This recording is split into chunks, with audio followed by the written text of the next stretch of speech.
ini saudara, dari Mr. George ya. Mr. George ini berkata begini, saya berbahasa roh dari tahun 2000-an sampai sekarang.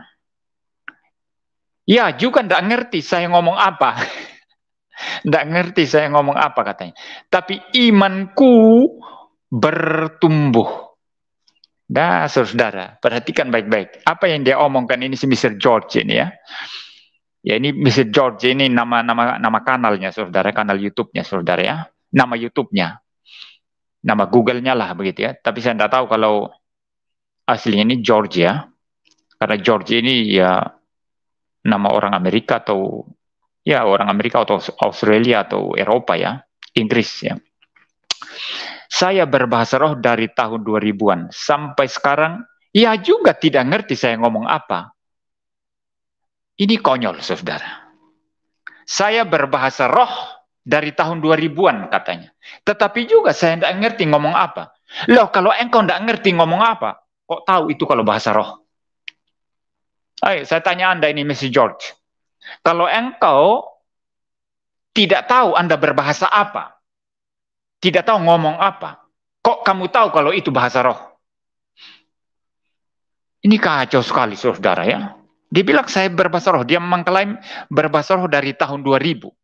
Berarti sudah 13 tahun ya. Ini kan sudah tahun 2023. Jadi dia sudah 13 tahun berbahasa yang dianggap sebagai bahasa roh. Tapi dia bilang saya tidak ngerti apa-apa. Saya tidak tahu ngomong apa. Loh kalau kau tidak tahu ngomong apa, kenapa engkau bisa memastikan itu bahasa roh? Itu mungkin bahasa kacau yang lahir dari jiwamu yang labil.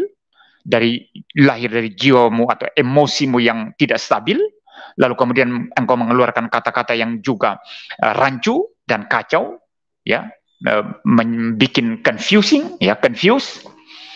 Ya, bisa jadi saudara, kok kamu pastikan itu bahasa roh. Tahu dari mana kamu? Sedangkan kamu tidak tahu ngomong apa. Nah, inilah kekacauan-kekacauan yang saya katakan tadi itu. Orang kalau menggunakan sedikit saja logikanya sebetulnya sudah tahu kekacauannya di sini apa ya. Kepalsuan dari pernyataannya ini apa sudah tahu sebetulnya. Nggak tahu bahasa apa, nggak ngerti ngomong apa, tapi kok yakin itu bahasa roh. Ini aneh sekali saudara. Banyak orang Kristen itu aneh-aneh karena mereka tidak setia kepada Alkitab. Mereka tidak baca Alkitab dengan teliti. Mereka tidak gunakan reason mereka untuk membaca Alkitab. Dan mereka tidak betul-betul mengandalkan Roh Kudus untuk membaca Alkitab lalu diberi pencerahan oleh Roh Kudus, saudara.